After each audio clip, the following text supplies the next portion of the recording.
नमस्कार, समाधान भारत पे आप सभी दर्शकों का बहुत बहुत स्वागत है। मैं हूं आपके साथ निविता, उपस्थित हूं आपके समक्ष आज का बुलेटिन लेकर। क्या कुछ रहा प्रदेश भर में खास आपके समक्ष इस बुलेटिन में साझा करने वाली हूं। तो आइए नजर डालते हैं आज के बुलेटिन पर। शुरुआत करेंगे आज के मौसम से।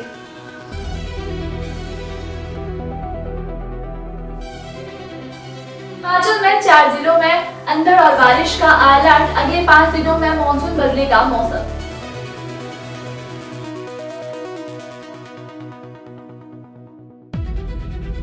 राम मंदिर चंदे पर बवाल, सिटिंग जज से जांच की उठाई मांग। भुगतान पर डायलिसिस संचालकों का अंतिम नोटिस, सेवाएं बंद करने की चेतावनी।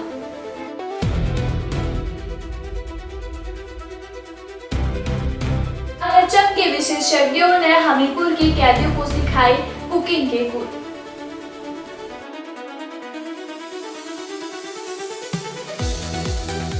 NH5 पर आधी रात को ट्रक का तांडव, 4 वाहनों को रौंदकर चालक फरार।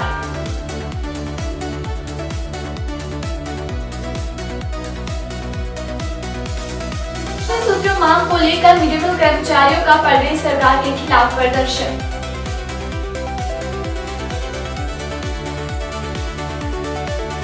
हिमाचल प्रदेश में अब कम लगेंगे बिजली के कट, बत्ती गुल होने पर जल्द आपूर्ति बहाल।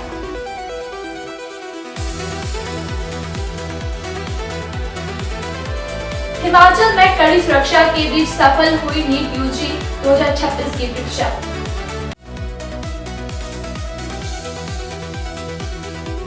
नगर में शराब के नशे में बेटे ने मां को उतारा मौत के घाट, पिता घायल, आरोपी फरार।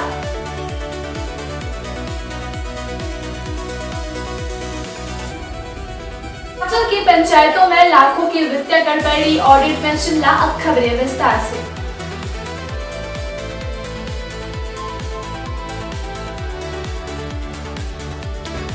पश्चिमी विक्षोभ की सक्रियता से हिमाचल प्रदेश के कई भागों में लगातार 5 दिन बारिश होने के आसार है। उधर मानसून धीमी रफ्तार से आगे बढ़ रहा है। मौसम विभाग के अनुसार 23 जून के आसपास महाराष्ट्र, तेलंगाना, ओडिशा, झारखंड और बिहार के कुछ और हिस्सों और छत्तीसगढ़ के कुछ हिस्सों में दक्षिणी पश्चिमी मानसून के आगे बढ़ने के लिए हालात अनुकूल है। हालांकि मानसून के हिमाचल पहुंचने में अभी समय लग सकता है। राजधानी शिमला में रविवार को मौसम मिला जुला रहा। हल्के बादल के बीच दिन भर धूप खिली, लेकिन शाम 5 बजे बारिश दर्ज की गई। मुख्यमंत्री के मीडिया सलाहकार नरेश चौहान ने कहा कि देश के हर वर्ग, हर समुदाय और हर प्रदेश के लोगों ने अपनी श्रद्धा और विश्वास के साथ राम मंदिर निर्माण के लिए दान दिया था। इसीलिए इस मामले में उठे सवाल केवल आर्थिक अनियमितताओं तक सीमित नहीं है, बल्कि यह करोड़ों लोगों की भावनाओं और धार्मिक विश्वास से भी जुड़ा हुआ विषय है। उन्होंने कहा कि इस पूरे मामले की जांच के लिए गठित विशेष जांच दल की निष्पक्षता पर भी सवाल खड़े हो रहे हैं।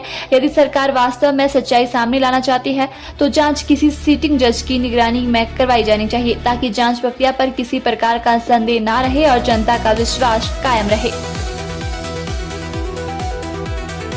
हिमाचल प्रदेश में हिमकेयर और आयुष्मान भारत योजना के तहत डायलिसिस सेवाएं देने वाले निजी केंद्रों ने सरकार को 15 दिन का अंतिम नोटिस जारी किया है।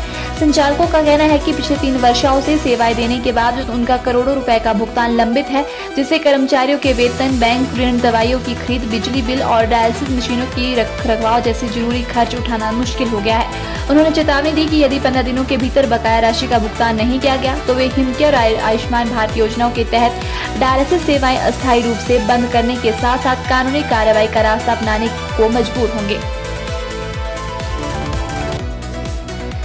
हमीरपुर जिला प्रशासन ने जिला कारागार में बंद सजायाफ्ता कैदियों के पुनर्वास की दिशा में एक सराहनीय पहल करते हुए होटल प्रबंधन संस्थान के सहयोग से 5 दिवसीय कुकिंग प्रशिक्षण कार्यक्रम आयोजित किया। एडीसी एवं आईएचएम के कार्यकारी प्रधानाचार्य अभिषेक कुमार गर्ग ने बताया कि 25 से अधिक कैदियों को बेकरी उत्पाद, बर्गर, सैंडविच, समोसा, पैटीज और कुकीज सहित विभिन्न खाद्य पदार्थ बनाने का प्रशिक्षण दिया गया। उन्होंने कहा कि इस पहल का उद्देश्य कैदियों को कौशल प्रदान कर उन्हें सजा पूरी होने के बाद स्वरोजगार के लिए सक्षम बनाना और समाज की मुख्य धारा से जोड़ना है। देर रात करीब 1 से 1:30 बजे के बीच रोबोन क्षेत्र में एक तेज रफ्तार ट्रक अनियंत्रित होकर सड़क किनारे खड़े 4 वाहनों से टकरा गया। टक्कर इतनी जोरदार थी कि चारों वाहन बुरी तरह क्षतिग्रस्त हो गए। हादसे की आवाज सुनकर स्थानीय लोग मौके पर पहुंचे, लेकिन तब तक ट्रक चालक फरार हो चुका था। सूचना मिलने पर पुलिस ने घटनास्थल का निरीक्षण किया और आसपास लगे सीसीटीवी कैमरों की फुटेज खंगालनी शुरू कर दी है। मिड डे मील कर्मचारियों का कहना है कि वे वर्षों से बेहद कम मानदेय पर अपनी सेवाएं दे रहे हैं, इसीलिए उन्हें हरियाणा की तर्ज पर वेतन 12 महीने का भुगतान, EPF, ASI, पेंशन, ग्रेजुटी और नियमित वेतन जैसी सुविधाएं दी जाए। इसके अलावा कर्मचारियों ने सालों में 2 जोड़ी बढ़ती छुट्टियां, सरकारी कर्मचारी का दर्जा, मिड डे मील योजना का 12वीं कक्षा तक लागू करने और स्कूल में पर्याप्त कर्मचारियों की नियुक्ति की मांग भी उठाई है। हिमाचल प्रदेश के लाखों बिजली उपभोक्ताओं के लिए राहत की खबर है। आने वाले वर्षों में राज्य में बिजली आपूर्ति पहले से अधिक स्थिर, भरोसेमंद और पारदर्शी बनाने की दिशा में कदम बढ़ाए गए हैं। हिमाचल प्रदेश विद्युत नियामक आयोग की ओर से मंजूर किए गए नए रोड मैप के तहत वर्ष 2030 से 2031 तक बिजली कटौती की अवधि और उसकी आवृत्ति में क्रमिक कमी लाने का लक्ष्य तय किया गया है। राष्ट्रीय पात्रता प्रवेश परीक्षा नीट UG 2026 रविवार को प्रदेश कड़ी सुरक्षा व्यवस्था के बीच हुई।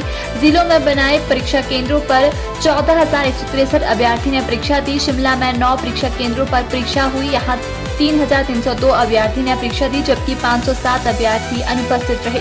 परीक्षा को लेकर सुरक्षा व्यवस्था कड़ी की गई थी। प्रश्न पत्र 3 दिन पहले वीरवार को हेलीकॉप्टर से शिमला पहुंचाए गए थे। मंडी जिले के सुंदरनगर उपमंडल के जयदेवी क्षेत्र की गहरी गांव में रविवार रात एक दिल दहला देने वाली घटना सामने आई, जहां घरेलू विवाद खूनी वारदात में बदल गया। शराब के नशे में हुए विवाद के दौरान एक बेटे ने कथित तौर पर डंडे से हमला कर अपनी मां की निर्मम हत्या कर दी, जबकि पिता बीच बचाव करने आए तो वे भी गंभीर रूप से घायल हो गए। पुलिस ने तत्परता दिखाते हुए आरोपी बेटे को गिरफ्तार कर लिया है और मामले की गहन जाँच शुरू करी है।